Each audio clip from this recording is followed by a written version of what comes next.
এই বর্ষাকালে আমাদের বাড়িতে নানান রকম পোকামাকড়ের উপদ্রব প্রচণ্ড পরিমাণে বেড়ে যায়। তখন আমরা বাজার থেকে নানান রকম কেমিক্যালযুক্ত ওষুধ কিনে আনি। কিন্তু এগুলো আমাদের শরীরেও প্রচুর ক্ষতি করে। তাই আজ আমি আপনাদের জন্য নিয়ে এসেছি একদম ঘরোয়া পদ্ধতি।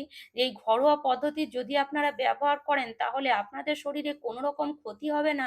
আর আপনার বাড়ি ছেড়ে সব ধরনের পোকামাকড় পালিয়ে যাবে। কেননা এটা আমি ইউজ করে দেখেছি। তো আজকে আমি ২ ধরনের পদ্ধতি আপনাদেরকে দেখাবো। দুটোর মধ্যে যেটাই আপনাদের সহজ লাগে বা যেটা ইউজফুল লাগে সেটাই আপনারা এখানে ব্যবহার করতে পারেন। তো ১ম পদ্ধতির জন্য এখানে আমি নিয়ে নেব একটা ছোট্ট বাটি, আর তার মধ্যে দিয়ে দেব দেখুন একটা শ্যাম্পু। মানে ১ পাতা শ্যাম্পু নয়, ১ চামচের মতন শ্যাম্পু নিয়ে নিতে হবে। শ্যাম্পুটাকে সাইডে রেখে এবার একটা নিয়ে নিয়েছি ছোট গ্রেটার, আর নিয়ে নিয়েছি আধখানা পেঁয়াজ। পেঁয়াজটাকে এইভাবে গ্রেটারের সাহায্যে খুব ভালো করে ১ম এ গ্রেট করে নিতে হবে। এভাবে গ্রেট করে নিতে পারেন বা চাইলে মিক্সিতেও আপনারা পিষে নিতে পারেন। তবে কিন্তু জল একদমই ব্যবহার করবেন না যদি মিক্সিতে আপনারা পিষতে চান। তো দেখুন এইভাবে ছোট গ্রেটারের সাহায্যে কিন্তু খুব সুন্দরভাবে গ্রেট হয়ে যায়। তো এইভাবে গ্রেট করার পরে এবার এটাকে আমরা কিভাবে ব্যবহার করব? ভালো করে গ্রেট করে নিয়েছি, দেখুন খুব সুন্দর গ্রেট হয়ে গেছে। একদম মনে হচ্ছে যেন পেঁয়াজটাকে পেস্ট করা হয়েছে। এবার এই পেঁয়াজটা দিয়ে দেব ওই শ্যাম্পুর মধ্যে। শ্যাম্পুর মধ্যে দেওয়ার পরে এবার এই পেঁয়াজ আর এই যে শ্যাম্পুটা আছে, এবার এটাকে খুব ভালো করে ১ম এ মিশিয়ে নিতে হবে। যখন আপনি এটাকে খুব ভালো করে মেশাবেন তখন কিন্তু এই দুটোর কালার পুরোপুরি চেঞ্জ হয়ে যাবে। আস্তে, আস্তে দেখবেন এই যে আপনার শ্যাম্পু আর পেঁয়াজটা আস্তে, আস্তে একদম সাদা হয়ে যাবে। তো দেখুন ১ম এ খুব ভালো করে এভাবে মেশাবেন। মনেই হবে না এখানে আমরা পেঁয়াজ বা শ্যাম্পু ব্যবহার করেছি। একটা মানে মনে হবে একটা ক্রিমের মতন এটা তৈরি হয়ে আসছে। দেখুন এটা একদম এখন সাদা হয়ে গেছে। এবার এর পাওয়ারটা আরো বাড়াবার জন্য এখানে আমরা কিছু জিনিস এড করব, যার কারণে কিন্তু আমাদের বাড়ি ছেড়ে সব ধরনের পোকামাকড় পালিয়ে যেতে বাধ্য হবে। তো এখানে আমি দিয়ে দিলাম কিছুটা পরিমাণ লেবু। আর এই বর্ষাকালে আমাদের বাড়িতে তো লেবু থাকেই, কেননা লেবু এখন বাজারে খুবই সস্তা। তো না থাকলে অবশ্যই কিনে আনবেন, বা বাড়িতে এখন অনেকেরই লেবুর গাছ থাকে, দেখবেন প্রচুর পরিমাণে লেবু ধরে এই বর্ষাকালে। যদি আপনার বাড়িতে থাকে তো আপনি তো জানবেনই। তো সামান্য একটু লেবু দিয়ে দিলে কিন্তু এর কালারটা দেখুন আর আবার পিঙ্ক হয়ে গেল। মানে একদম পেঁয়াজের কালার আবার চলে এলো। এবার এখানে এড করে দিতে হবে একটা কর্পূরের টুকরো। এই কর্পূর কিন্তু মানে মশা, মাছি, আরশোলা, পিঁপড়ে তাড়াতে প্রচুর পরিমাণে সাহায্য করে। কেননা কর্পূরের মধ্যে যে স্মেল আছে সেটা কিন্তু কোনো ধরনের পোকামাকড় কখনোই সহ্য করতে পারে না। তো দেখুন কর্পূরটা দিয়ে ভালো করে এবার এটাকে মিশিয়ে নিতে হবে। এবার এটাকে সাইডে রেখে নিয়ে নিলাম একটা জায়গা। এমন জায়গা নেবেন যেটা আপনি কখনোই কোনো খাওয়ার কাজে ব্যবহার করেন না বা করবেন না। সেরকম জায়গা নিয়ে তার মধ্যে দিয়ে দিলাম ১ গ্লাস পরিমাণে জল। তো ১ গ্লাস পরিমাণে জল দেওয়ার পরে এই যে মিশ্রণটা আছে এটা এই জলের মধ্যে এইভাবে এড করে দিতে হবে। জলের মধ্যে এড করে দেওয়ার পরে ভালো করে এবার এটাকে মিশিয়ে নিতে হবে। তো এইভাবে খুব ভালো করে মিশিয়ে নেওয়ার পরে এটাকে মোটামুটি ১ ঘন্টা ছেড়ে দেবেন। এতে কিন্তু এই জিনিসগুলো খুব ভালো মতন ভিজে যাবে।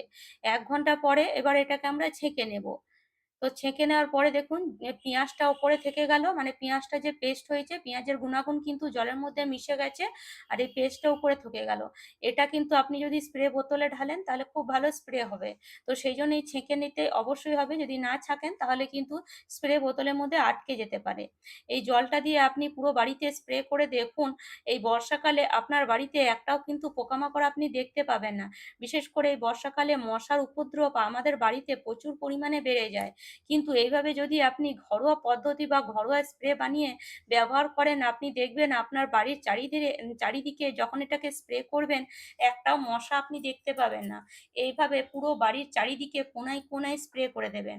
আর যদি আপনি চান এই জলটা দিয়ে কিন্তু ঘরও মুছতে পারেন। যেহেতু পেঁয়াজ দেওয়া আছে সেজন্য আমি ঘর মুছতে বলব না। এভাবে যদি স্প্রে করে দেন তাহলে কি হয়, এদিকে সেদিকে স্প্রে থাকলে কিন্তু একটা স্মেল সবসময় থাকে, আর যার কারণে কিন্তু আমাদের বাড়িতে কখনোই কিন্তু কোনো রকম পোকামাকড় আসতে পারে না।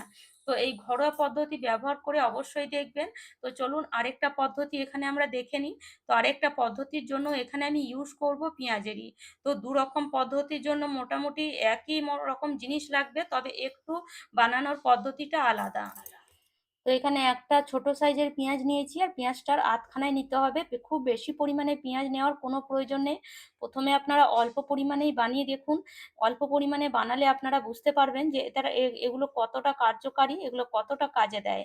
বাজারের কেমিক্যালযুক্ত ওষুধ তো আমরা কিনেই আনি সবসময়, কিন্তু এই ঘরোয়া পদ্ধতি যদি আপনি ব্যবহার করেন তাহলে কিন্তু আপনার বাড়িতে থাকা ছোট বাচ্চা বা বয়স্ক মানুষের কোনো রকম ক্ষতি হয় না, বা আপনারও শরীরে কোনো রকম ক্ষতি হয় না।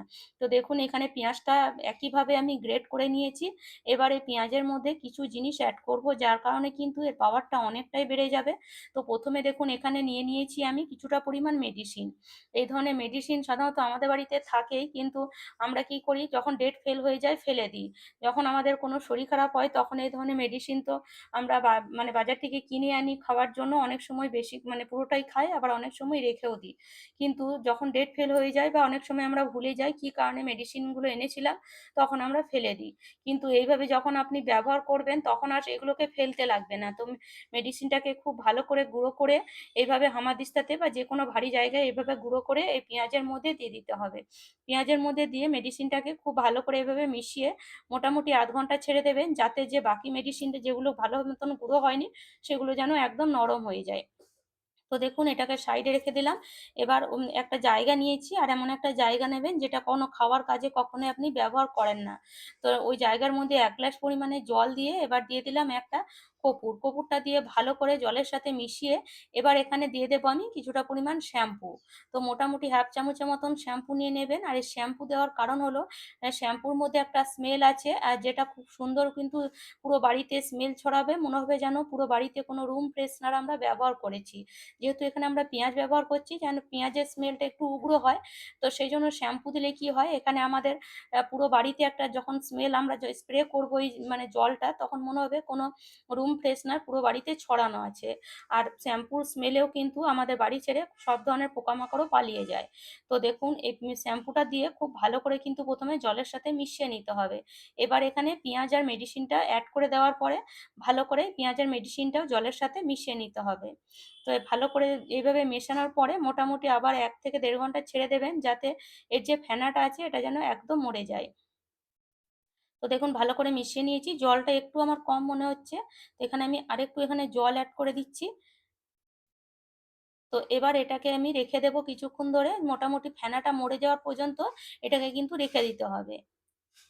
তো মোটামুটি 1 থেকে 1.5 ঘন্টা পরে দেখুন ফেনাটা একদম মরে গেছে। আর যেহেতু এখানে আমি পিঙ্ক কালারের মেডিসিন ব্যবহার করেছিলাম, সেই জন্য কালারটা পিঙ্ক হয়েছে। আপনাদের কাছে যে কোনো কালার থাকলে দিয়ে দেবেন, কালার এখানে কোনো ফ্যাক্ট করে না, শুধু রেমেডি কতটা কার্যকারী সেটাই আপনাদের দেখার আছে।